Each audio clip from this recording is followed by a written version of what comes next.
Abra sua Bíblia comigo no livro de Atos dos Apóstolos. Atos, capítulo de número 9. Quero cumprimentar o apóstolo Valdivino, a bispa Irene, cumprimentar todo o ministério dessa linda igreja por mais esse ano que o Senhor lhes concedeu em vida e em vitória. Parabéns pelas conquistas, pela futura igreja no continente africano. Que Deus os abençoe em nome de Jesus. Atos capítulo 9, quem encontrou, diga amém. Amém. E Saulo, respirando ainda ameaças e mortes contra os discípulos do Senhor, dirigiu-se ao sumo sacerdote e pediu-lhe cartas para Damasco, para as sinagogas, a fim de que se encontrasse alguns daquela seita, quer homens, quer mulheres, os conduzisse presos a Jerusalém. E indo no caminho, aconteceu que, chegando perto de Damasco, subitamente o cercou um resplendor de luz do céu. E caindo em terra, ouviu uma voz que lhe dizia: Saulo, Saulo, por que me persegues? E ele disse: Quem é, Senhor? E disse o Senhor: Eu sou Jesus, a quem tu persegues. Duro é para ti recalcitrar contra os aguilhões. E ele, tremendo e atônito, disse: Senhor, que queres que eu faça? E disse-lhe o Senhor: Levanta-te, entra na cidade, e lá te será dito o que convém fazer. Amém, igreja? Feche a Bíblia, coloque no banco, na cadeira. E como nós já quebramos todos os protocolos possíveis, vamos quebrar mais um. Pegue na mão da pessoa que está do seu lado, da pessoa mais perfumada do seu lado. Eu tentei bonito, ninguém se manifestou. Pelo menos cheiroso deve ter alguém, né? Isso, aperte a mão dessa criatura com carinho até ela falar aleluia. Pentecostal que não faz barulho, está com defeito de fabricação, não? Vamos orar? Pai, mais uma vez nós entramos na sua presença. O vice-presidente do ministério já me apresentou em oração, e a minha oração não invalida dele, a minha oração soma-se a dele. Antes que eu comece a revelar os seus mistérios nesta noite, cerque esta igreja com a sua glória, e num raio de 5 quilômetros, onde houver um demônio alojado, eu dou a esses demônios segundos para sumirem daqui, porque se não sumirem, serão queimados pelo poder da sua glória, que aqui será derramada. Rasgue os céus sobre a cidade de Valinhos, manda anjos de fogo descerem aqui, que estes anjos desçam trazendo brasas de fogo nas mãos, comecem a esparramar estas brasas entre nós, e onde houver um crente cheio do Espírito Santo, pega ele nesta noite, Jesus, e mostra o caminho da verdadeira e poderosa adoração. Fala conosco, fica conosco, é o que eu te peço agora e sempre. E toda a igreja diz: amém. Os que podem, tomem o seu assento aplaudindo a Jesus, porque Ele é bom.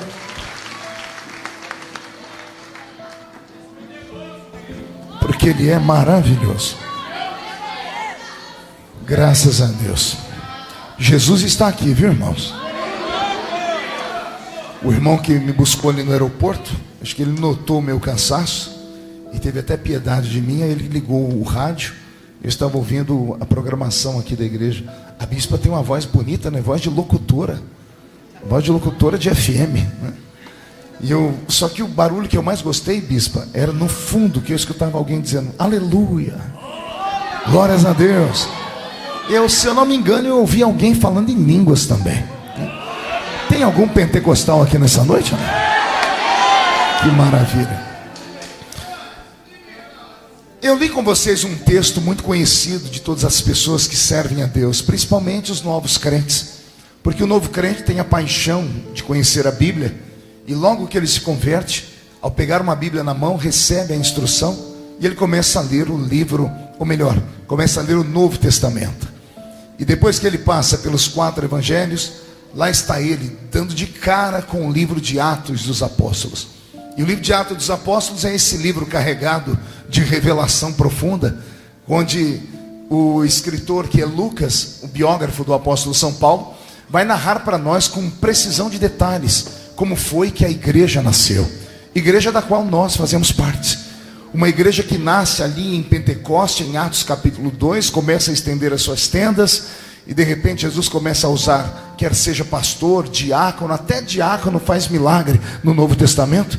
Nós vamos ver Filipe entrando ali em Samaria e operando com sinais, prodígios e maravilhas, e a obra do Senhor vai crescendo. E de repente chegamos no capítulo 9 do livro de Atos dos Apóstolos, e temos aqui uma mini biografia da história daquele que eu chamo de 13º apóstolo. E este é o tema da pregação desta noite, o 13º apóstolo. Já que estamos com 13 anos de aniversário da igreja, eu sei que houve um tempo no Brasil que o número 13 era horrível, viu, pastor? A gente só lembrava do PT, sangue de Jesus tem poder, né? Mas aí veio a libertação, né? E para quem acha que o número 13 é número de azar, não conhece a Bíblia, porque Jesus caminhou na terra com 12, Jesus mais 12, 13. O diabo treme quando vê esse número 13, viu? E aí, com o passar do tempo, não é que Jesus resolveu levantar o 13º apóstolo. O nome dele, a princípio, era Saulo de Tarso. Na verdade, o nome original dele, na Bíblia escrita na Septuaginta, era Saul, Saul de Tarshite. E aí o nome dele é aportuguesado para Saulo.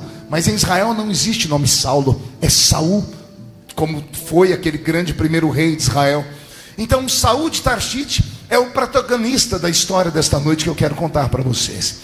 Fico aqui imaginando, não sei se já passou pela sua mente, o porquê Jesus levantar o apóstolo São Paulo. Porque a princípio ele chamou 12 homens, e a cada um desses homens ele deu um talento. E eu acho interessante falar que ele chamou homens e não anjos. Ele chamou homens e não super-homens. Ele chamou seres humanos carregados de defeitos, como todos nós somos. O número 12, além de ser um número profético, é também um número bem cabalístico. Estava estudando um pouco de psicologia uns anos atrás e descobri que o grande psicanalista austríaco Freud, ele conseguiu separar a raça humana em 12 tipos de pessoas. E em 12 tipos de pessoas ele mapeou as personalidades que há entre os seres humanos. Talvez seja por isso que Jesus tenha escolhido 12. Em cada um daqueles homens havia uma personalidade, havia uma identidade própria. Ou seja, quando você olha para a vida dos 12, estuda a vida dos 12 a fundo, você chega à mesma conclusão que eu cheguei. Pergunte qual? Não importa como você é, nem como nasceu, nem o seu temperamento. Não importa se você é fleumático, não importa se você é sanguíneo, não importa se você é colérico, não importa se você é depressivo, não importa se você é expansivo ou tímido. Cruzou o caminho do meigo nazareno e deu espaço, ele pega você e te usa nessa terra. Ou você acha mesmo que ele não sabia que lá no futuro Judas ia fazer o que fez? Ou você acha que ele não conhecia a personalidade de Pedro, o homem que falava mais do que o homem da cobra? Ou você acha que ele não conhecia um Mateus que era mais equilibrado, porque havia estudado na Universidade de Jerusalém e havia se formado em economia, por isso foi absorvido por Roma e se transformou num grande cobrador de impostos? Ou você acha que ele não conhecia João com o seu temperamento? E eu amo sempre falar sobre isso, porque as pessoas acham que a gente nasce daquele jeito e morre daquele jeito. Quem conhece o apóstolo São João, quantas vezes em escolas bíblicas eu ouvi os pastores falar: sejamos como João, não como Pedro, porque João era tranquilo. Olha como ele escreve: filhinhos, não pequeis, mas se pecardes, tendes um advogado para com o Pai, Jesus Cristo justo. É muito lindo ler João escrever isso. Só que o João que escreve isso tem 90 anos. Se você pegar a história do João quando ele era só um adolescente, você vai ver Jesus mandar ele pregar num lugar, e quando ele voltou, eu não sei o que aconteceu lá. Eu acho que não deram oferta para ele, porque evangelista só fica bravo quando não dão oferta para ele. Voltou ele e o irmão dele, sentaram perto de Jesus, e Jesus perguntou: como é que foi lá o trabalho? Disseram: Senhor, foi muito ruim, ninguém quis receber a gente. E Jesus, eu imagino Jesus, nem sempre dá certo. E eles então indo no ouvido de Jesus, falando: Jesus, a gente pode fazer um pedido? É muito simples. Falou: pode, qual é o pedido? A gente pode orar para cair fogo e destruir aquela cidade? Só porque não quiseram ouvi-los. Mas olha como o tempo vai mudando as pessoas. João que não teve paciência porque uma cidade não quis ouvi-lo, mais tarde, lá quando já é velhinho, diz assim: gente, a vida não é como a gente pensa. Então, filhinhos, não pequeis, mas se pecardes, tendes um advogado para com o Pai, Jesus Cristo justo. Eu amo ler a biografia dos discípulos por causa disso, porque eu consigo me ver em um deles. É claro que se eu perguntasse para esta linda igreja qual dos 12 você queria ser, eu duvido que alguém ia levantar a mão e dizer assim: eu queria ser Judas, porque Judas deu errado. Mas e se tivesse dado certo? Teríamos um monte de irmãos chamados Judas hoje. É que Judas deu errado. E o que é que Jesus está falando com isso? Eu trago para perto de mim até aqueles que vão dar errado, mas mesmo me traindo. Olha o que Jesus faz com Judas. No último dia que Jesus viu Judas, Judas deu um beijo em Jesus. E Jesus poderia ter chamado ele de todos os nomes possíveis, inclusive amaldiçoado ele. Jesus segurou Judas e disse: amigo, o que tem que fazer, faz rápido. Quando Jesus chama ele de amigo, Jesus não está sendo irônico, porque Jesus não tinha tempo para brincar com pessoas ou com sentimentos. Ele estava dizendo: não importa o que aconteceu, você continua sendo meu amigo. Se Judas tivesse entendido isso, ele não tinha se enforcado, mas ele não entendeu e por isso se perdeu. Mas Jesus chamou a princípio 12. E pelo que eu entendo, logo que a igreja começa a crescer, os 12 fracassam na chamada. Pergunte por quê? Só falo se todo mundo perguntar. Porque logo que o apóstolo São Pedro resolveu usar o talento que estava enterrado dentro dele, ele começou a pregar em 2 sermões. Eu não disse 3 nem 12, em 2. Quantos? 2. Ele fundou uma igreja com 8.000 membros. Vou falar de novo. 2 mensagens. Na primeira, 3.000 almas. Na segunda, 5.000 almas. E 8.000 almas formam a igreja de Jerusalém.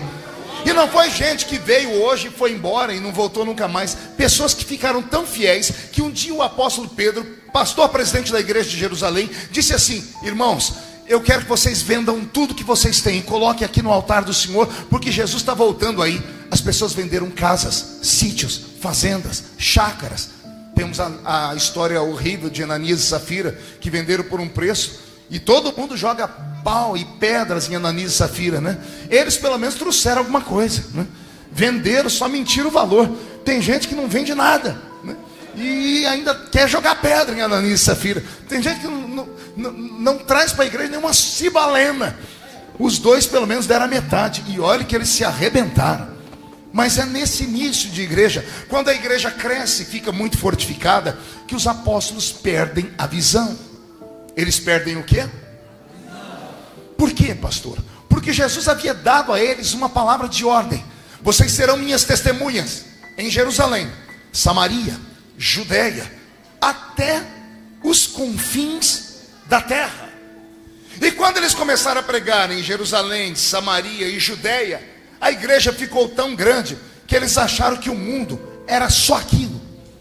Ou pior, o egoísmo deles, por serem judeus e vindo de uma religião extremamente dura, que era o judaísmo, fez eles acreditarem que a salvação era só para os judeus. E não quiseram pregar o evangelho para mais ninguém. Naquele mundo antigo só se conhecia 3 tipos de pessoas: os judeus, os gregos e os gentios. Diga comigo, gentios. A palavra gentil não significa bondoso, caridoso, não nessa questão da Bíblia. A palavra gentil aqui nessa questão da Bíblia significa bruto, significa bárbaro, significa pagão. Então todas as vezes que você ler na Bíblia alguém falando sobre os gentios, traduza-se por pagãos, por bárbaros, por homens e mulheres que eram chamados de pagãos porque não criam em um único Deus, mas criam em milhares de deuses. E era esses gentios que ficavam nos confins da terra. E como eles ficavam nos confins da terra, o Senhor queria salvá-los. E os 12 apóstolos, tirando Judas que se mata, os 11 que ficam, e o que assume o lugar de Judas, que se performam-se a igreja em 12 de novo. Esses 12 homens se esqueceram das ordens de Cristo e simplesmente acharam que pregar para os judeus estava muito bom. Aí então, meu Deus, sopra um vento de perseguição. Um vento do que, igreja? E esse vento de perseguição não vem com tropas infindáveis de legiões romanas, com a sua guarda pretoriana, que era a mais temida do mundo, não. Pelo que eu leio na Bíblia Sagrada, esses que começam a perseguir a igreja são liderados por um nanico, um homem de 1,5 metro de altura, um homem que tinha uma cabeça gigante. Há quem diga que ele era caolho e manco de uma perna. Esse é o modelo fotográfico que Jesus vai usar daqui a pouco. O nome dele é Saul de Tarshite. Esse Saul de Tarshite não era um fanático religioso, pastor Roberto. Tem pessoas que pensam, porque leem lá quando ele diz: eu fui o pior de todos os fariseus, acham que ele era um fanático religioso. E não era nada disso. Ele era um homem extremamente preparado. Saul de Tarshite, ou Saul de Tarso, nasceu de uma família judaica, de uma família aristocrática. Ou seja, ele tinha sangue azul nas suas veias. O que é ter sangue azul nas veias, pastor? É vir da nobreza. Ele não veio aqui da plebe, ele não veio aqui das favelas, das comunidades. Ele veio do alto dos arranha-céus do seu tempo. Quando a Bíblia Sagrada diz, e ele mesmo falando, que ele falava mais línguas do que todos os outros, as pessoas pensam que ele era tão espiritual que ele tinha o dom de variedade de línguas espirituais. Não é isso que ele está dizendo. Ele está dizendo: eu sou poliglota. Era um homem preparado. Quando ele diz que era doutor da lei, muitos crentes pensam que ele era um sacerdote. E ele não podia ser sacerdote, porque ele não era da tribo de Levi, ele era da menor tribo de Israel, que era a tribo de Benjamim. Então, quando a Bíblia diz que ele era doutor da lei, entenda isso ao pé da letra. Ele era doutor em leis. Ele era um advogado. Aprendeu aos pés do doutor Gamaliel, mestre da grande faculdade hebraica que havia em Jerusalém. Então esse moço que agora vai vir perseguir a igreja era extremamente abalizado, preparado intelectualmente, financeiramente e melhor, ele tinha uma dupla cidadania. Só tinha dupla cidadania quem fazia parte e frequentava as cortes. Ele então é judeu e também tem a cidadania romana. E é esse rapaz que vai começar a perseguir a igreja.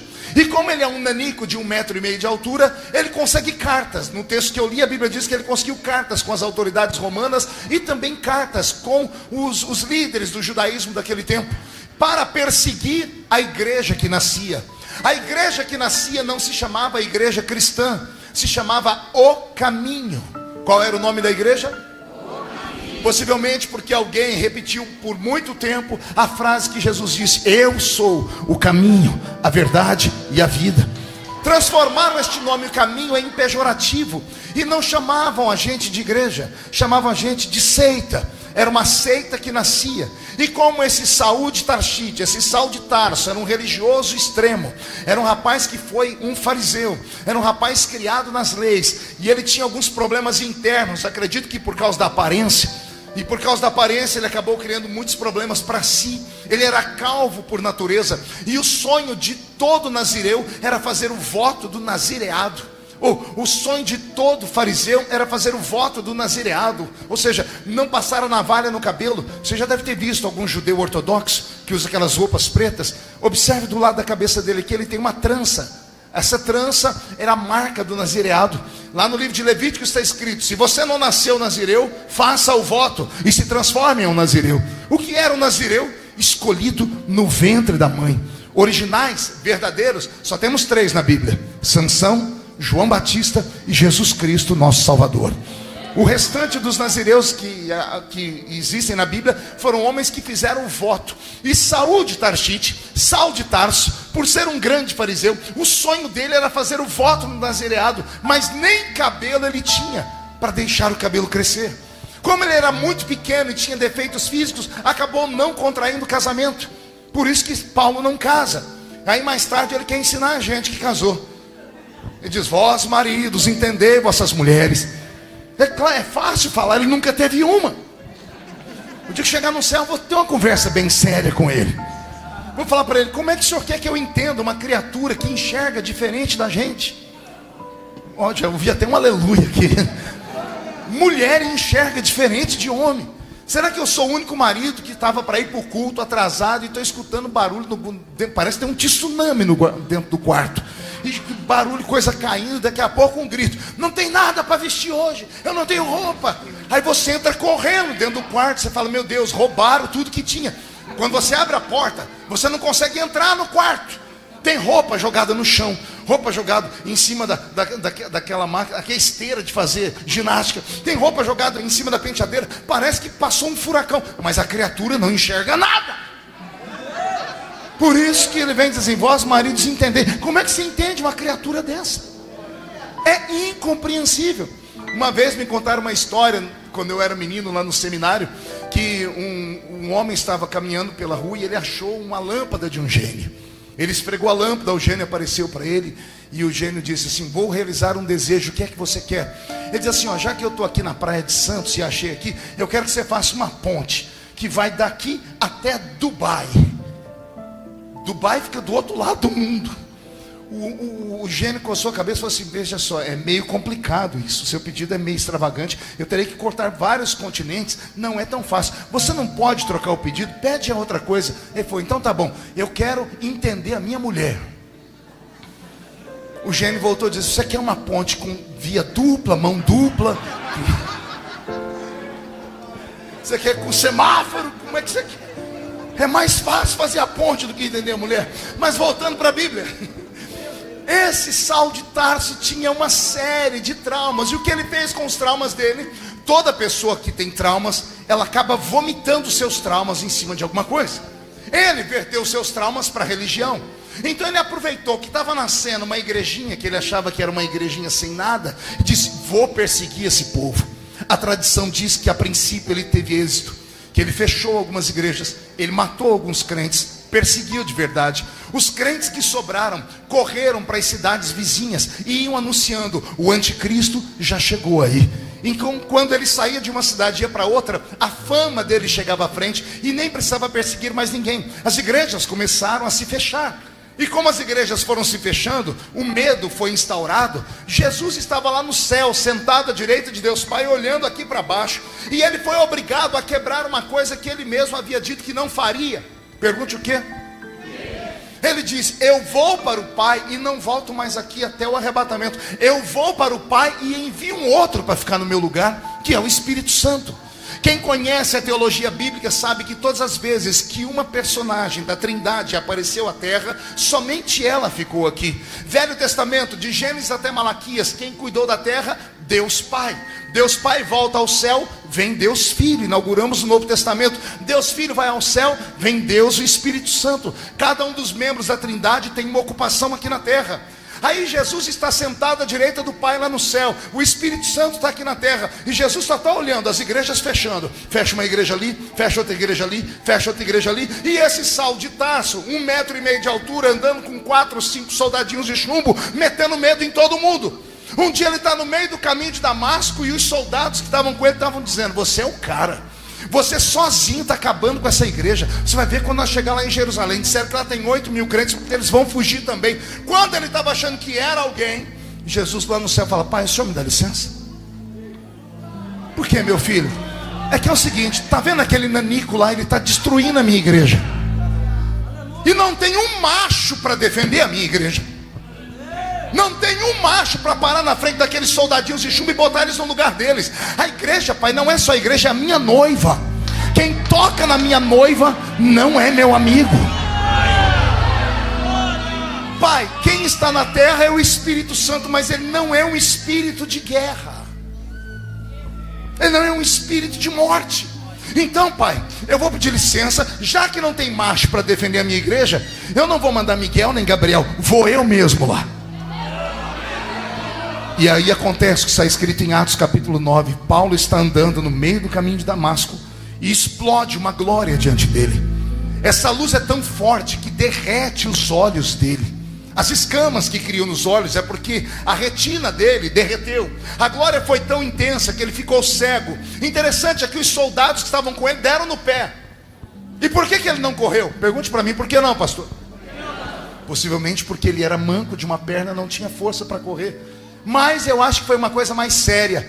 Ele era crente. Era crente em Jeová, em Yahvé. Ele acreditava que o Messias viria, só não aceitava que o Messias viria como eles esperavam ali.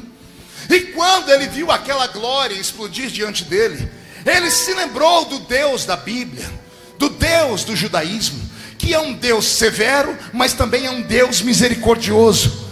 E ele imaginou: se eu correr, é só correr, ele me mata, eu já estou cego. Então tem um jeito de aplacar a ira desse Deus: é cair de joelhos no chão. Quando ele cai de joelhos no chão, Jesus segura a sua glória. Ou você acha mesmo que Jesus foi ali só para cegar ele? Eu acho que Jesus foi ali para matar aquele rapaz, para liquidar com a vida dele, porque ele tocou no que é mais sagrado, que é a noiva. Mas quando esse rapaz caiu de joelhos e se arrependeu, Jesus contou até 10, olhou para ele e disse assim: você não vai morrer. O que eu vou fazer com você é pior do que a morte. A morte é muito pouco. Duro será para ti recalcitrar contra os meus aguilhões. Você vai se levantar agora e vai entrar, seguir o seu caminho, porque eu já preparei lá na frente alguém que vai te instruir. Ele sai tateando pelo caminho de Damasco e entra em uma casa de um homem chamado Simão, curtidor, e por 3 dias ele fica isolado em um quarto em jejum. Enquanto ele está jejuando aqui, o Deus que é dono da igreja, vou repetir, o dono da igreja olha na terra e vai procurar alguém para ir lá falar com Paulo. E aí vem as perguntas que não saem da minha cabeça. Por que Jesus não mandou o presidente da igreja de Jerusalém, Pedro?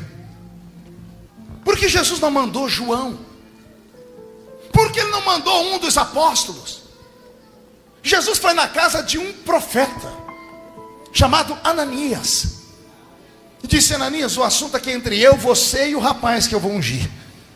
Ananias já fica: estou pronto, senhor. Senhor, o que o senhor quer que eu faça? Levanta-te, anota o endereço, rua chamada direita, na casa de Simão curtidor. Tem um moço lá, ele está cego, você vai orar por ele. Ananias pega o vidrinho de azeite, pega a pastinha, pega a carteirinha de credencial da convenção, se ajeita, arruma o terno e a gravata. Quando ele põe a mão na maçaneta da porta e vai sair, ele resolve fazer a pergunta do idiota: Senhor, qual é o nome do homem que eu vou ungir?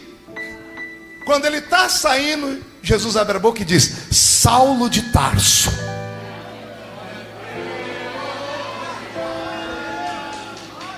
Ananias deve ter olhado para fora, ver se ninguém escutou aquela heresia, fechou a porta, deu meia volta, colocou a credencial de cá, um vidro de azeite lá, e a pastinha falou: Senhor, vamos conversar. O que foi, Ananias? Esse aí não é aquele? É aquele. É o assassino? O assassino. O perseguidor? O perseguidor. O anticristo? O anticristo. Senhor, ele não presta. Aí Jesus olha para ele e diz assim: Ananias, eu podia deixar passar, mas não vou não, e quero que alguém escreva isso ainda. Esse moço pode não prestar para vocês, porque você, ser humano, só enxerga um palmo na frente do nariz. Mas como eu enxergo o futuro, para vocês ele não vale nada, mas para mim ele é um vaso escolhido. É um vaso escolhido. Escute agora. A igreja já estava formada, já havia convenção, já havia tudo. E Pedro era o presidente. Se Jesus vai falar com Pedro, ia dar um problema. Paulo nunca tinha sido consagrado na vida. Ia ter que ter alguém para dar testemunho por ele. Senhor, ele já passou pelo batismo. Senhor, como é que é a história dele? Ele já é batizado com o Espírito Santo. Senhor, ele tem ficha corrida na polícia. Não, ele tem que ficar sentado aqui pelo menos uns 10, 20 anos, para depois a gente reconhecer. Já havia crises na igreja, já havia a parte humana, a área burocrática. Então Jesus, sabendo que isso ia acontecer, evita. Então ele vai na casa de um profeta. E até o profeta já estava contaminado.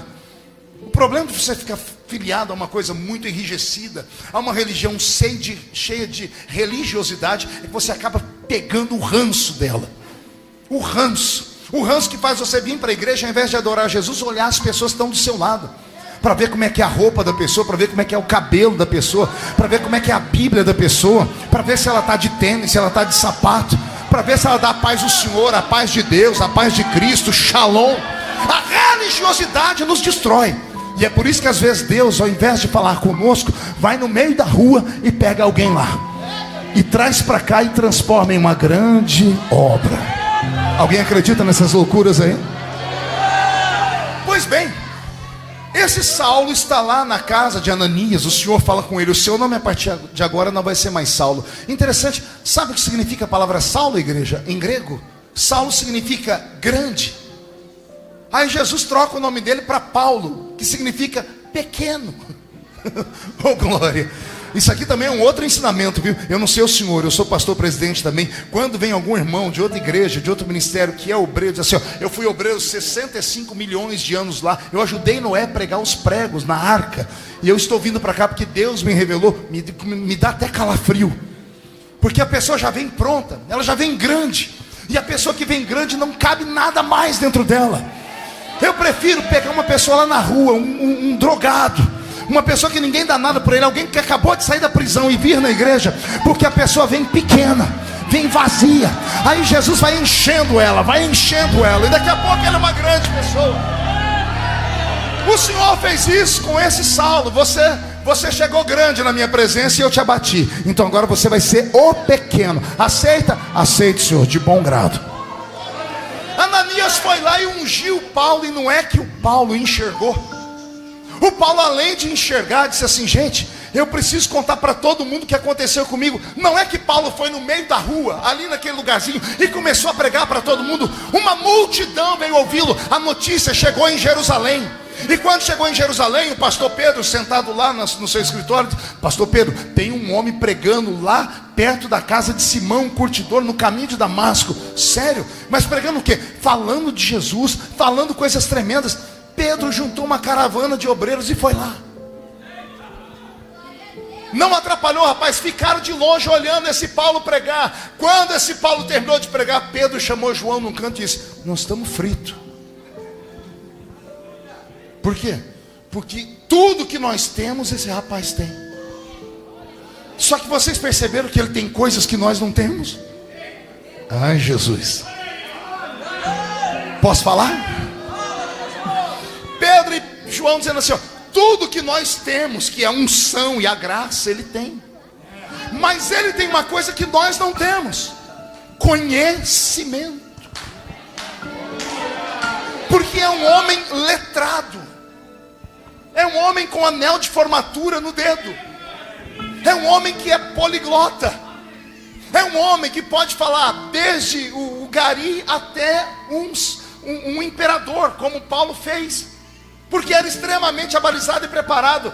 O clero da igreja de Jerusalém chega num canto e diz assim: o que a gente faz com ele? Depois de meia hora de conversa, acharam o caminho. Chamaram ele de Simão: Paulo, nós somos os apóstolos que fundamos esse ministério, esse cristianismo.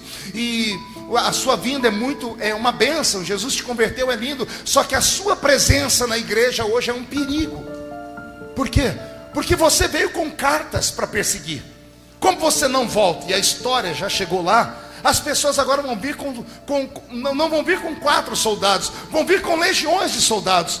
Vão querer destruir a igreja. E o que vocês querem que eu faça? E como todo bom novo convertido obedece o pastor Pedro disse: o senhor vai voltar para sua casa e se esconder. E fica lá até a poeira abaixar.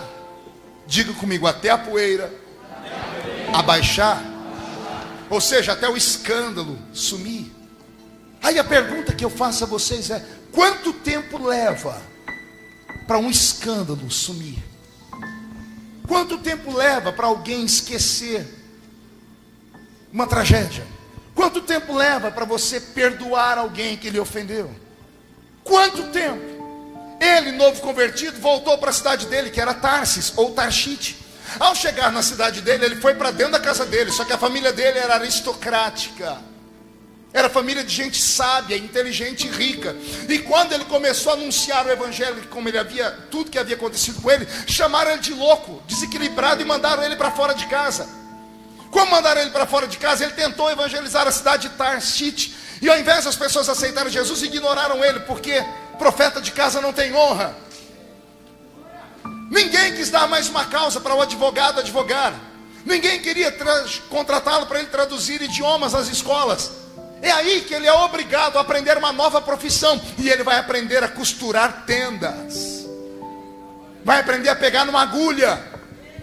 Imagine um doutor da lei com anel de formatura no dedo, filho de família rica, com pedigree, ter que ir no meio da rua falar: gente, eu estou costurando tenda para não passar fome. Onde é que você acha que ele arrumou aquele versículo que mexe com a gente até hoje? Nada me separa do amor de Cristo. Nem a altura, nem a profundidade. Eu sei padecer necessidade e também sei ter em abundância. Como é que você acha que ele escreveu isso? Foi por causa dessa situação que ele passou. E ali ele fica, esperando a poeira abaixar. Esperando o quê? Ele não recebe nenhuma visita. ninguém vai servir a ele a comunhão. E ele aguarda por 14 anos. Quantos anos? Pastor, de onde o senhor tirou isso? Carta aos Gálatas, capítulo 2. Você vai ver ele comentando. Há 14 anos atrás, fui abandonado pelo ministério. Fui jogado dentro de um canto, ignorado por tudo e por todos. Ele ficou lá dentro daquela cidadezinha, numa rua de comércio, costurando tendas, aguardando. 14 anos de silêncio, 14 anos sem amigos, 14 anos sem ser evangelizado, 14 anos sem ter alguém para instruí-lo. 14 anos se passaram. A igreja de Jerusalém está fazendo uma vigília, e no meio da vigília levanta um profeta. E olha o que o profeta diz: apartai para mim Barnabé e Paulo para a obra que eu os tenho chamado. Vou repetir. 14 anos depois, um profeta levanta e grita: separai para mim Barnabé e Paulo para a obra que eu os tenho chamado. Quando o profeta terminou de profetizar, foi uma alegria, porque Barnabé estava ali. Barnabé era membro da igreja de Jerusalém. Barnabé era empresário. Barnabé tinha uma empresa de madeira.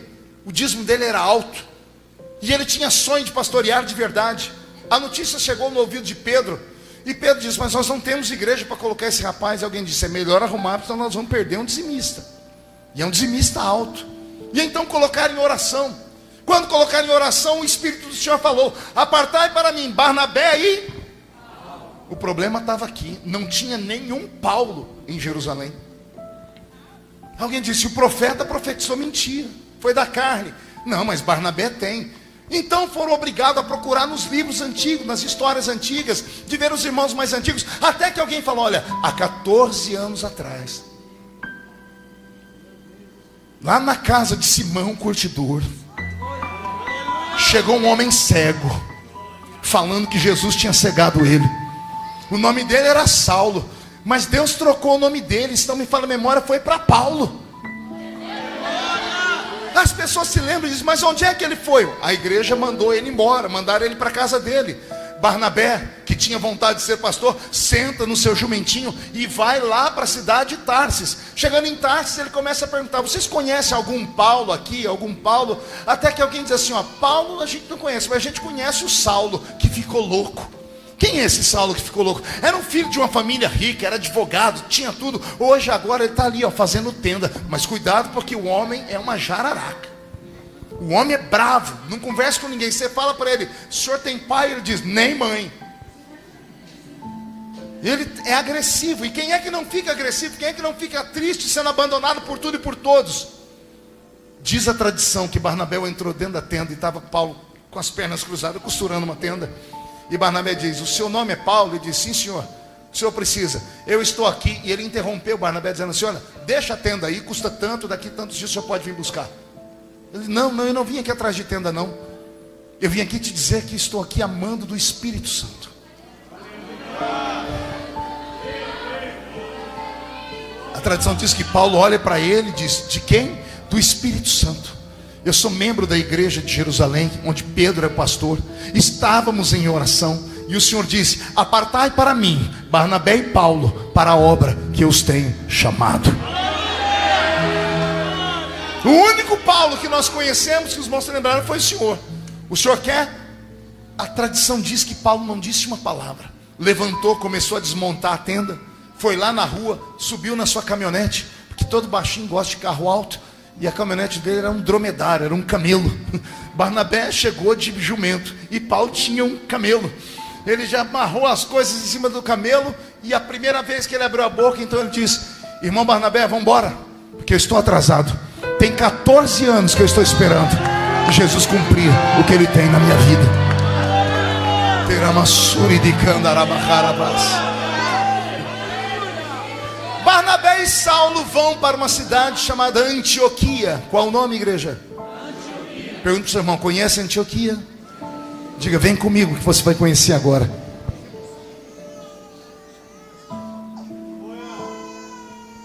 Chegando lá na cidade de Antioquia. Barnabé e Saulo chegam em uma igreja que já existia, mas era uma igreja abandonada, porque os crentes da igreja de Antioquia, eles eram extremamente pobres, e mais do que pobres, a cor da pele deles era acirrada, era acima do caucasiano, já iam quase para o Egito, então eles eram quase negros, e por isso sofriam preconceito. É para esta igreja que Barnabé e Saulo são enviados. Por que Barnabé vai para esta igreja? Porque ele é rico, a igreja não tem que pagar o salário dele, ele só tinha sonho de ser pastor, então ele vai, só que ele tem um problema, ele quer ser pastor, mas não sabe pregar. Mas ele conhece toda a liturgia do culto da igreja de Jerusalém. E como ele é o líder, Barnabé então marca o culto, e ele se apresenta para aqueles gatos pingados de crentes que tinham ali, dizendo assim: eu fui enviado aqui pelo ministério de Jerusalém, eu sou o pastor Barnabé, aqui comigo está Paulo de Tarso, e ele vai me ajudar aqui. Vamos começar o culto. Ele sabia tudo sobre culto, os hinos que cantavam, como é que se fazia uma leitura inicial de algum texto do Velho Testamento, como se acontecia numa sinagoga. Mas na hora de pregar, ele olhava e dizia assim: irmão Paulo, o senhor prega? E Paulo diz: eu gosto desse negócio. E Paulo vai pregar. No primeiro culto, quando Paulo termina de pregar, a tradição diz que os crentes saíram voando da igreja dizendo: uau, nunca ouvimos alguém pregar desse jeito. E quando tem comida boa, quando tem capim verde, água tranquila, as ovelhas vêm. E se encontrar uma ovelhinha perdida, traz ela junto. Diz assim: se lá não tem capim, na minha igreja tem. Segundo culto, a igreja entupiu de gente, Paulo pregando com a palavra da sabedoria, e Barnabé anotando tudo aqui. Bom, os hinos está certo, ele está falando aí de Jesus, está certo. Mas quando Paulo começou a pregar algumas coisas, Barnabé falou: irmão Paulo, o senhor desculpa, mas eu não estou entendendo o que o senhor está pregando. Isso não tem em Jerusalém. Aí o irmão Paulo olhava para trás e dizia assim: não tem em Jerusalém, mas tem aqui em Antioquia. Isso se chama palavra do conhecimento. Eu recebi do Senhor. E Barnabé anota: Pedro nunca pregou sobre a palavra do conhecimento, mas Paulo pregava. Depois que as pessoas se apaixonam, a igreja enche de gente. E um dia Paulo está lá pregando, e ele fala: vamos invocar aqui o batismo com o Espírito Santo. E Jesus danou a batizar com o Espírito Santo na igreja. E Barnabé está anotando: batismo com o Espírito Santo tem em Jerusalém. Então nós voltamos para o culto normal. No outro dia, os crentes estão falando em línguas daqui e dali. Paulo levanta e diz: irmão, você que falou em línguas, fique em pé. A pessoa fica em pé: pois não, o senhor sabe o que o senhor acabou de falar? E ele diz: não, eu não sei, porque eu estou falando uma língua que eu nunca aprendi. E Paulo abre um sorriso assim: pois eu sei o que o senhor acabou de falar.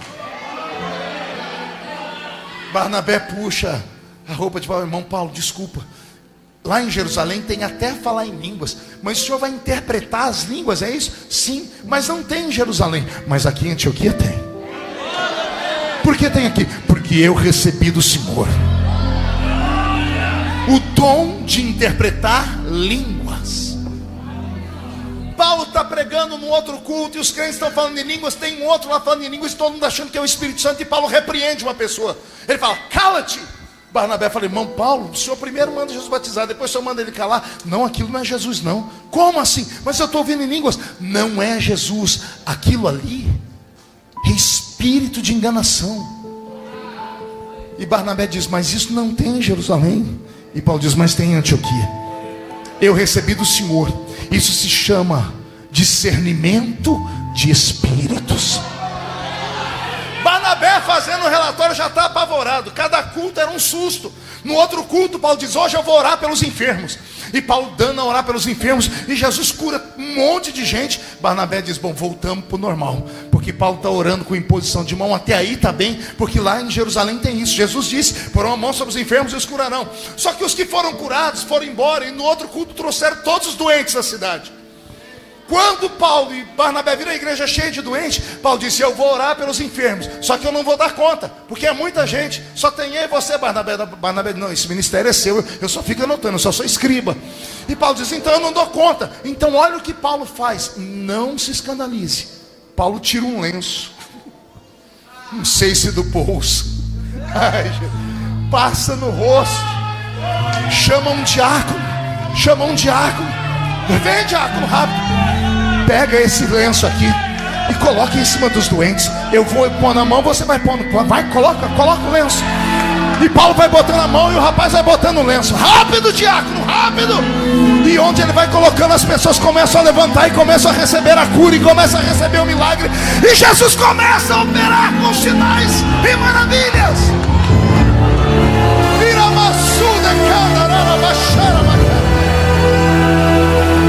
Amém, meu diácono. Obrigado, querido, obrigado. Eu estou com o meu corpo todo arrepiado. Barnabé vem de Jerusalém, e em Jerusalém não usa lenço, em Jerusalém não usa água, em Jerusalém não usa rosa, em Jerusalém não usa pano, não pede para trazer camisa, não pede para trazer nada. Barnabé diz: irmão Paulo, isso não tem em Jerusalém. E Paulo diz: mas aqui em Antioquia tem. E isso tem nome. O que? Eu recebi do Senhor. O nome é dons de curar os enfermos. Eu vou repetir para que ninguém aqui diga que não ouviu. Na galeria dos dons espirituais, na carta de Paulo aos Coríntios, capítulo 11 e 12, não fala de dom de curar. É a única parte onde aparece dons no plural. Dons de curar os enfermos. Se são dons, não se cura o enfermo de um jeito só. Não se cura o enfermo só colocando a mão, como está lá no capítulo 16 de Marcos. Os dons de curar são inúmeros. Eu preguei uma vez num país da África e me levaram para ver um pregador de cura. Eu era apaixonado por isso. Cheguei no pregador de cura, tá ele chamando os enfermos para frente. Ele colocava a mão, não acontecia nada. Aí ele encostava o pé. Eu vi o paralítico andar. E eu perguntei para ele: o que é isso? Ele disse: eu recebi do Senhor. Esse meu pé quase foi arrancado com uma lepra, e um anjo veio e derramou sobre a minha perna uma cura. E quantas pessoas que vinham para ver e tocavam no meu pé eram curadas. O que é que você vai falar? Eu fico escandalizado com esses crentes que acham que conhecem mais Bíblia do que a gente, porque passaram anos em um banco de faculdade de teologia. Eu também passei. Eu tenho pelo menos 6 formaturas em teologia. E amo debater com esses geladões, com esses que só tem letra. Eles esquecem que a letra sozinha mata, mas o Espírito vivifica. É claro que existe um ritmo, mas e se Deus quiser fazer? Quem somos nós para falar o que é de Deus e o que não é de Deus? Um dia eu fui participar de um debate. Pode sentar, senhores. Eu fui participar de um debate, pastor Valdivino, apóstolo Valdivino. E estava lá as pessoas, o debate era sobre o cair no Espírito. Cair no Espírito. Houve um tempo que os pastores oravam e as pessoas caíam no chão. Quem lembra disso? São movimentos, são tempos, são sinais que Deus manda sobre a terra. Eu participei de uma época que as pessoas recebiam dentes de ouro na igreja. Quem recebeu já aqui, ou quem já viu isso acontecer na sua igreja? Vinham pastores e oravam, as pessoas recebiam dentes de ouro. E alguém vai dizer que não é de Deus? Pastor, mas acabou. Eram sinais para aquele tempo. E aí o debate era: cair no Espírito é de Deus ou não? Aí levantou um teólogo lá e disse assim: bom, depende como cair. Se a pessoa cai para frente, é de Deus.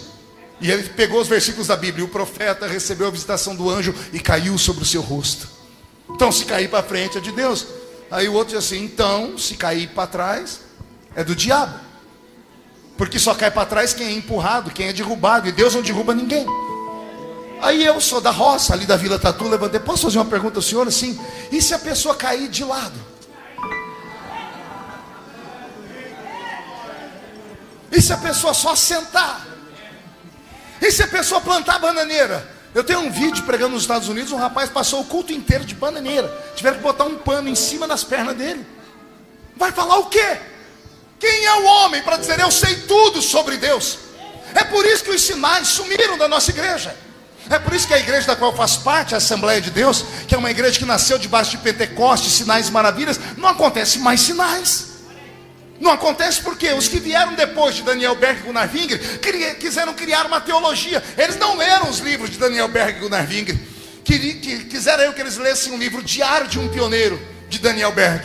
Daniel Berg diz assim: eu estava num culto em Belém e o Senhor me mostrou um homem na igreja, e o Senhor disse: aponte a mão para ele. Ele diz: e quando eu estendi a mão, o homem flutuou no ar.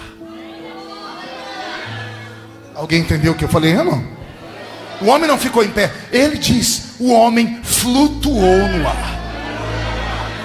Não conta para ninguém. Passou os anos, a CPAD, Casa Publicadora das Assembleias de Deus, criou um crivo de ética, de homilética e dessas coisas de ver o que é e o que não é doutrina, o que é o que não é de Deus. Aí eles mudaram a letra, trocaram. No livro novo não aparece mais flutuou, aparece assim: e eu estendi a mão para o homem, e o homem foi erguido bem alto do chão. Qual a diferença? É que a palavra flutuar é mística. O Harry Potter põe as bruxas deles flutuando. Eles esquecem que o meu Jesus flutuou lá no Monte Tabor, quando ele recebeu Moisés e Elias. Pois bem, as pessoas acham que Deus trabalha com formas. E Deus não trabalha com formas. Gente, eu preguei no mundo inteiro, 80 e poucos países do mundo. No Brasil, mais de 4.000 cidades. Todos os lugares que eu fui no mundo, crente, quando faz comida para pastor, no final, a sobremesa é pudim. Pode ser a comida que for, a sobremesa é pudim. O tal do crente gosta de pudim. E eu comi pudim de tudo quanto é jeito, de tudo quanto é sabor, e de tudo quanto é tamanho. Mas todos os pudins tinham o mesmo modelo. Qual é o modelo de um pudim? Redondo e tem um buraco no meio. Pode ser no Japão, pode ser na África, pode ser no Oriente Médio. Pudim é tudo igual, redondo com um buraco no meio. Por quê? Porque a forma do pudim é essa. Deus não trabalha com formas. Deus trabalha com formas. Deus não trabalha com forma. Se Deus trabalhasse com forma, todos nós éramos iguais aqui. A beleza da igreja está exatamente na diferença dos talentos. A beleza de uma mão está na diferença do tamanho dos dedos. Imagine se todos os dedos fossem iguais, nós iríamos parecer ETs, extraterrestre. A beleza está exatamente no tamanho. A beleza do corpo de Cristo está nisso. Um ensina, o outro prega, o outro é mestre, um ora, um ganha alma, o outro pega azeite e derrama na cabeça das pessoas, o outro pega o pano e joga na cabeça das pessoas. Não me importa. O que me importa é que se não tem em Jerusalém, em Antioquia tem. Em Antioquia tem. Eu vou começar a apertar. No culto seguinte, Barnabé está desesperado. Fala: irmão Paulo, não me mata mais do coração não. Eu vou ter que mandar um relatório para Jerusalém. Eu vou ser excluído do ministério. Os doentes de todas as cidades vieram. E apareceram uns doentes que ninguém nunca teve coragem de orar por eles. Pergunte por quê? Pessoas que nasceram com anomalias físicas. Pessoas que nasceram sem braço, sem perna. Não é que nasceram cegos, nasceram sem olhos. E quando Paulo vê essas pessoas, ele vai para cima delas. E quando ele coloca a mão no toquinho do braço e começa a orar, vai desdobrando o membro, que vai crescendo. E as pessoas enxergam um braço crescer, uma perna nascer onde não nascia. Barnabé se escandaliza para o irmão Paulo: o que é isso? E Paulo diz assim: eu recebi do Senhor. Isso é um dom e tem nome, não é curar enfermos. Esse é o dom de operação de maravilhas. Vou repetir: operação de maravilhas. E o ministério de Paulo explode, cresce, ao ponto de Barnabé ter que voltar para Jerusalém. Barnabé volta para Jerusalém para uma reunião. Enquanto ele está em reunião com os obreiros lá, Paulo começa a subir para a Grécia e vai pregar em Corinto. Aí Paulo funda a igreja de Corinto. Pense numa igreja que é o meu sonho de ser pastor um dia. Pergunte por quê? Pense numa igreja onde todos os crentes eram canela de fogo. Imagine você chegar numa igreja, lá na porta, antes de entrar, um diácono te dá uma senha. Te dá uma? Pergunte para quê? Para você saber que hora que você podia profetizar. Não, pastor, é uma igreja equilibrada. Não. É o contrário. Paulo estava pregando, um levantava em profecia aqui. Ele estava ouvindo a profecia aqui, já levantava outra ali. Ele está ouvindo os dois, levanta um terceiro lá. Aí Paulo é obrigado a falar: calma. Todos podem profetizar, mas cada um a seu tempo. E se alguém falar em línguas, se tiver alguém que interprete, vamos ouvir a interpretação. Era uma igreja onde os crentes transpiravam azeite. Não dá para entender assim, só ouvir. Eu tenho que transformar a igreja num teatro. Imagine agora que você não está mais aqui em Valinhos, você está em Corinto. Você entrou na igreja e está com a senha na mão, amém? Cuidado, pergunte por quê. Olhe de canto de olho para o irmão da esquerda. É de canto de olho, não é para virar o pescoço não, senão ele vê. Eis aí um profeta. Olhe para o da direita. Esse aí, olhe para o da direita agora. Esse aí interpreta línguas. Olha o que está atrás. Esse cura os enfermos. Olha o que está na frente. Esse discerne os espíritos. Olha os que estão aqui. Esses têm o dom de operação de maravilhas. Pense numa igreja que era o céu na terra ou era a terra no céu. Esta é a igreja que Paulo planta. E por onde ele passa, a glória de Deus vai ficando. Até que um dia Paulo recebe uma carta de quem? Barnabé. Barnabé diz: irmão Paulo, o senhor pode vir aqui em Jerusalém me ajudar? E lá vai Paulo para Jerusalém. Chega em Jerusalém. Oh meu Deus. Paulo não vai sozinho, ele leva os crentes que ele já tinha ganhado na Grécia, os gentios. E aí chega aqueles crentes tudo esquisito.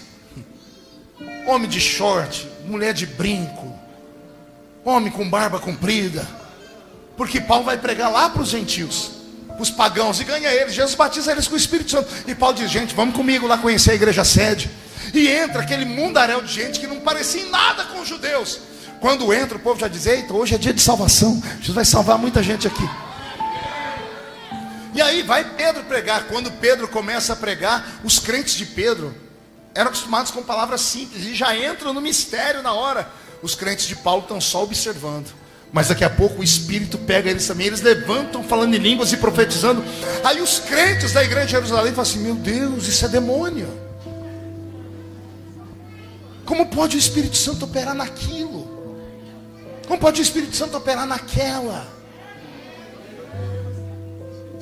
Eu era menino pregando numa cruzada em Ribeirão Preto. Eu tinha 15 anos, era desse tamanhozinho. A gente pregava nos coretos. Tinha um coreto, colocava uma caixinha de som, e bem na esquina tinha um prostíbulo. E quando eu terminei de pregar e fiz o apelo, veio uma mulher do prostíbulo aos gritos, que ela caiu na frente do altar. Quando ela dobrou o joelho, ela quase ficou nua, dava para ver as suas vergonhas. Essa mulher chorou tanto, ela arrancou os brincos da orelha, em respeito à igreja daquela época. Ela pegou um maço de cigarro e botou em cima do coreto, e gritava e dizia: Deus me perdoa, Deus me perdoa. Eu estendi minha mãozinha sobre ela, era um menino, e comecei a orar. Jesus batizou ela com o Espírito Santo. Escute, ninguém veio acompanhar ela. Eu orei, Jesus batizou ela com o Espírito Santo. Quando ela começou a falar em língua, saiu duas irmãs do círculo de oração, coque na cabeça, e vieram, mas que vieram marchando. Botaram a mão na cabeça da mulher e falaram: sai, Satanás. E eu aqui no púlpito falei: o que vocês estão fazendo? Estamos expulsando um demônio. Você é muito novo, não sabe disso. Eu falei: novo? Por que vocês estão expulsando o demônio? Porque ela está falando essa língua aqui. Eu falei: isso não é de Deus não. Uma delas falou assim: você acha que Jesus vai descer sobre um lixo desse?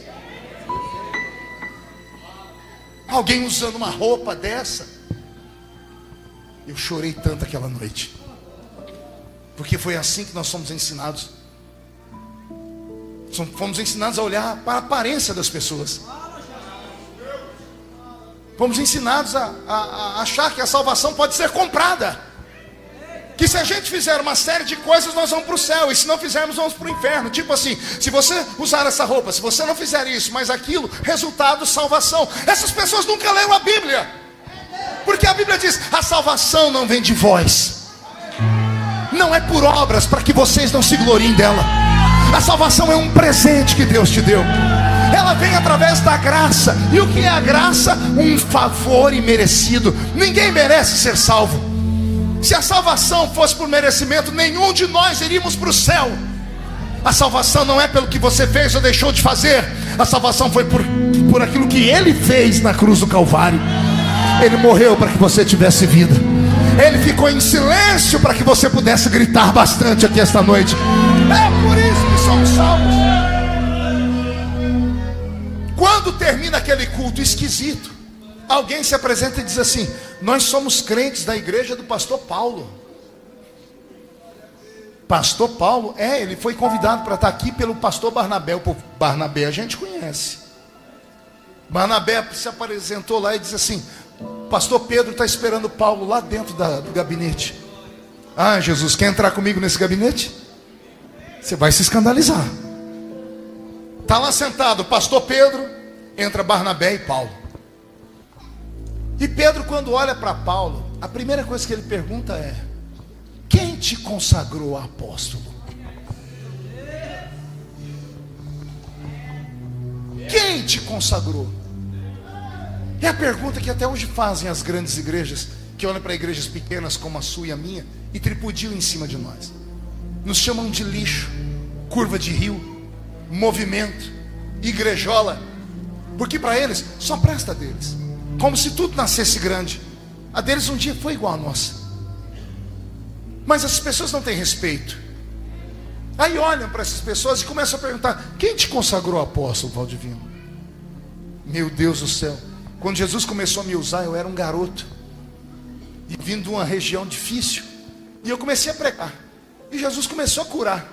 E aí quando o pastor perguntava: qual é o seu cargo? Eu dizia: eu sou diácono. Ele dizia: você é diácono lá, aqui você é pastor. Aí o pastor: está aqui o pastor Marco Feliciano pregando. E eu dizia: eu recebo em nome de Jesus. Aí como as coisas funcionavam aqui, me convidavam ali, aí ninguém me perguntava mais, que anunciou o pastor, colocava no cartaz: pastor Marco Feliciano. E eu chegava lá: o pastor, está aqui o pastor Marco Feliciano. Eu recebo em nome de Jesus. Até que eu preguei no mundo inteiro. E um dia eu estou aqui no estado de Santa Catarina, eu entrei num carro com um pastor, e o pastor disse assim: filho, você é de qual convenção? Eu nem sabia que tinha duas. Eu falei: eu sou de Ribeirão Preto. Mas qual convenção? Eu falei: eu sei não. Ele falou: cadê a sua credencial de pastor? Oh meu Deus, tiro eu a credencial de diácono.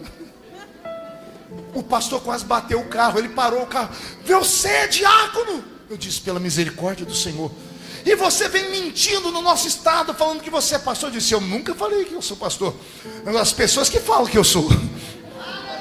Você mentiu? Eu disse: não, eu omiti. Omitir é diferente de mentir.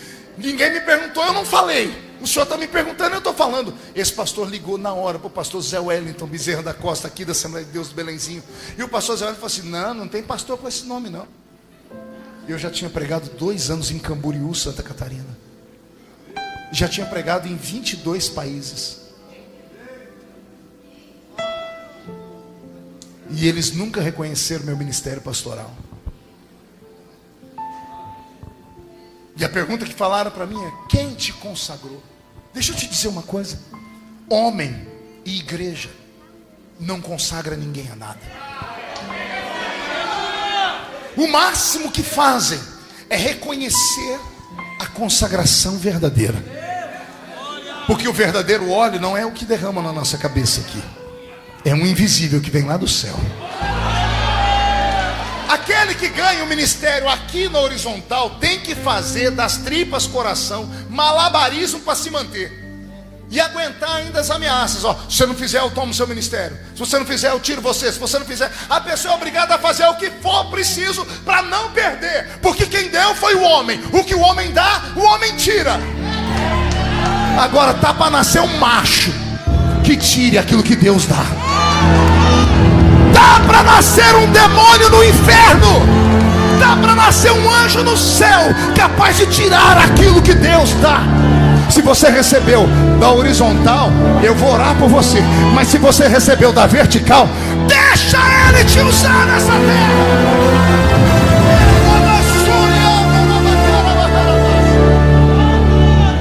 Já estou terminando. O 13º apóstolo está agora diante de Pedro. Encontro de titãs. Pedro e Paulo, 2 gigantes do evangelho, 2 apaixonados por Jesus, 2 homens com visão de igreja, mas cada um com uma chamada diferente. Depois que Pedro pergunta: quem te consagrou?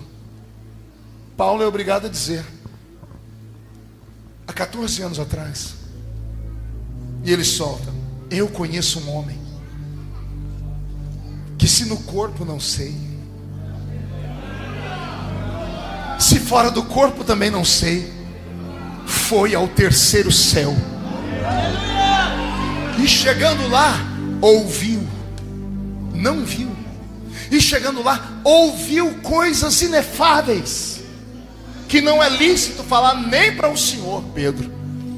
Há 14 anos atrás, Jesus me colocou na sua mão e na mão de João. Vocês tinham que ter me discipulado, vocês tinham que ter me ensinado, vocês tinham que ter cuidado de mim, e vocês não fizeram. Como vocês me abandonaram, o dono da igreja veio e foi meu professor. Por isso, tudo que eu faço e tudo que Paulo escreve, ele diz: porque o que eu recebi do Senhor. Ele faz questão de dizer isso só para dizer: não foi Pedro, não foi João, não foi Tiago, eu recebi do Senhor Jesus, e tudo que Ele me deu, eu ensino para vocês. E o 13º apóstolo se transforma no maior de todos. É ele quem escreve a metade do Novo Testamento. A igreja como nós conhecemos hoje só é como é por causa dele. É ele que tira o ranço do judaísmo do nosso meio e purifica a nossa igreja e transforma em cristianismo. É a partir dele que nós recebemos o nome de cristãos, de cristianismo. É a partir dele que nós nascemos como igreja. Ou seja, o número 13 é um número de muita sorte. Nesses 13 anos de ministério, pastor Valdivino, imagina, apóstolo, quantas noites de lágrimas, quanta pancada, quanta saraivada de perseguições. Mas olha vocês aqui, os cães ladram e a carruagem passa. Os que perseguem talvez estão até 7 palmos debaixo da terra, e a igreja do Senhor Jesus está aqui. O que Deus fez com o apóstolo Paulo, a profecia desta noite para esta igreja é essa: o Senhor fará com esse ministério. Haverá um destaque. Haverá um destaque nesse ministério, que fará caravanas virem de longe, para parar não apenas aqui, mas na porta de todas as congregações. Virão sedentos, virão dizendo: o que tem aqui, porque lá em Jerusalém não tem. E aí, Valdivino, você vai dizer: mas aqui em Antioquia tem. O que eu recebi do Senhor é o que eu reparto com vocês. Que esse ministério profético, que essa unção de revelação e cura se esparrame do altar entre a membresia da igreja. Que os meninos e meninas desta igreja sejam transformados em oráculos divinos. Que as mulheres de oração desta igreja sejam profetisas nesse tempo. Que os casais desta igreja sejam profetas para esta geração. Eu profetizo que quando aqueles que estão aqui dentro e absorverem esta profecia saírem por aquela porta, não ficará na sua frente nenhum demônio. Zé Pilintra, Zé Pilantra, Chucaveira, Tranca-Rua, Preto Velho vão sair da frente. E os que não saírem da frente, ficarem na sua frente, serão atropelados. Deus os transformará em tapete, porque um tempo de avivamento desce sobre esta igreja. E quem crê nisso recebe, recebe, recebe, recebe, recebe, recebe agora.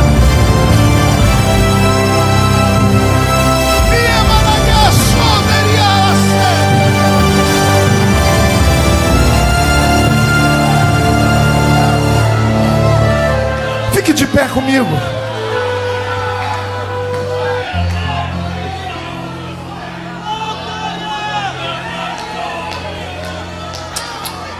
As crianças mais fortes geralmente não são aquelas que nascem de parto normal, nem as que nascem de cesariana. Geralmente as crianças mais fortes são aquelas que nascem de fórceps. Sabe o que é isso? Um método antigo. Quando o bebê não nascia, as crianças eram arrancadas de dentro do ventre da mãe. Elas vinham respirando, buscando oxigênio, que eram prontas para morrer. As que sobreviviam viravam gigantes. Existem ministérios, Valdivino, como o seu e o meu, que não nasceram de parto normal. Não temos padrinhos, não temos madrinhas. Nasceram de fórceps. E foi preciso muita força, muita luta, muita renúncia. Foi preciso engolir sapo, caranguejo. Foi preciso engolir escorpião. Foi preciso usar a marcha ré do carro mais do que usar as marchas para ir para frente, para sobreviver aos trancos e os barrancos. Porque homens não nos enxergam como homens, nos enxergam como problema. As pessoas olham para nós, nos enxergam como se fôssemos concorrentes, e não há concorrência no reino. O que Deus deu para você, ninguém toma. O que Deus deu para mim, ninguém toma. O que Deus te deu, ninguém toma. Não tenha medo. A porta que Deus abre para você passar só é bênção para você. Qualquer outra pessoa que tentar passar pela porta morre. Deus abriu o mar vermelho para Israel passar. Israel passou, deu tudo certo. Lá vem os soldados de Faraó querer atravessar, o mar se fecha e mata eles todos. A bênção e a chamada e o ministério tem o seu tamanho, tem o seu número. Por isso vai aqui um conselho: não tenha inveja de ninguém. Não queira tomar aquilo que o outro tem. Não tente armar arapucas para destruir o outro. Não tente, porque com a medida com que você mede aqui, vão te medir depois. O que o homem planta, o homem vai colher. Se plantar misericórdia, vai colher misericórdia. Se plantar injustiça, vai colher injustiça. Não tenha medo, porque o que Deus te deu é seu e ponto final. Agora, se Deus te deu, também não adianta vir para a igreja e ficar me olhando com essa cara feia. Achou que eu tinha esquecido, né? Ficar me olhando com essa cara feia, parecendo que foi batizado num pote de vinagre. Passar o culto inteiro olhando para o pregador com esse olho seco, parecendo olho de sapo que morreu no dia de enchente. Vir para uma igreja pentecostal e ficar com essa boca travada, essa boca de aço, essa língua de ferro, esse queixo de concreto. Se Deus te deu, luta por aquilo que Deus te deu. Se você tem uma vocação, não deixa ninguém se intrometer na sua chamada. E se alguém falar para você, não vai, aí você vai levantar e dizer, eu vou. Vai andando. Quando não der para ir andando, vai agachado. Quando não der para ir agachado, vai se arrastando. Quando não der para ir se arrastando, vai rolando. E quando não ter força para rolar, rola de um jeito que você fica de barriga para baixo e costa para cima. Porque aí Jesus vai fazer uma cirurgia nas suas costas, par de asas. Aí você não vai mais correr nem andar, aí você vai voar. E você vai voar tão alto que todas as pessoas que te julgaram para te enxergar depois dessa noite vão ter que comprar um par de binóculos, porque você vai estar voando acima das nuvens. Alguém acredita nessas loucuras aqui? Então reage, pelo amor de Deus.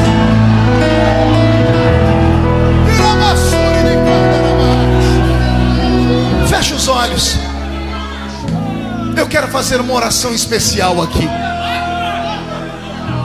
Eu quero aqui na minha frente só homens e mulheres que sentem uma chamada muito forte. O que você precisa essa noite é só um toque novo. Você só precisa de algo novo nessa noite. Vem marchando, vem andando, vem chorando.